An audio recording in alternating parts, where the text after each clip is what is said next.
Transparency international Bangladesh TIB জানিয়েছে, জাতীয় নির্বাচনের মতো স্থানীয় সরকার নির্বাচনে ব্যবসায়ী দাপট বেড়েছে।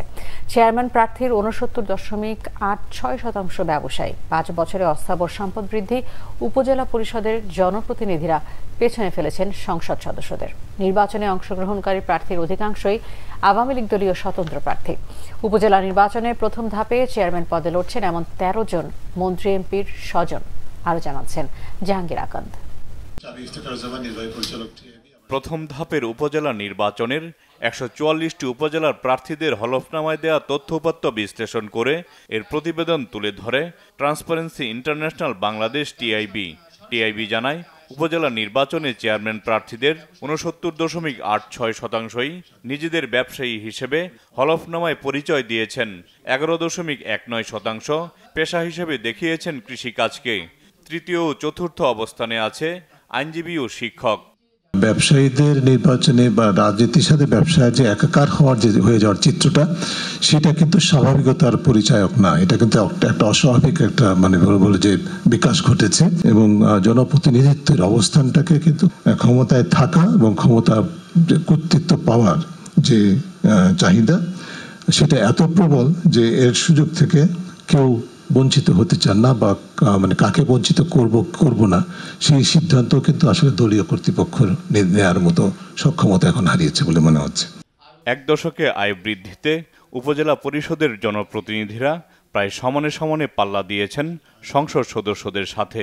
১৫ বছরে সংসদ সদস্যদের ক্ষেত্রে আয় বৃদ্ধির হার যেখানে সর্বোচ্চ ২০,১৯২ সেখানে একজন নারী ভাইস চেয়ারম্যানের সম্পদ বেড়েছে সর্বোচ্চ ১৮,২৩৩। প্রার্থীদের মধ্যে সবচেয়ে বেশি পরিমাণ ১,৫২৮ কোটি টাকার ঋণ আছে সিলেটের বিশ্বনাথ উপজেলার চেয়ারম্যান প্রার্থী আকদ্দুস আলীর। কয়েক হাজার গুণ যাদের সম্পদ বেড়েছে বা আয় বেড়েছে, সেটা বৈধের সাথে সামঞ্জস্যপূর্ণ কিনা, এই বিষয়টি খতিয়ে দেখার জন্য বিরাট ধরনের রকেট সায়েন্সের প্রয়োজন নেই। সংশ্লিষ্ট প্রতিষ্ঠানগুলো তাদের যথাযথ ভূমিকা পালন করলে সেটা দেখতে পারেন। একইভাবে আবার যারা একেবারেই ১০ টাকা ১২ টাকা আয় দেখেছে, সেটা কি বিশ্বাসযোগ্য, যথেষ্ট? এটা নিয়ে প্রশ্ন উঠতেই পারে। তাহলে কেন তথ্য গোপন করেছেন?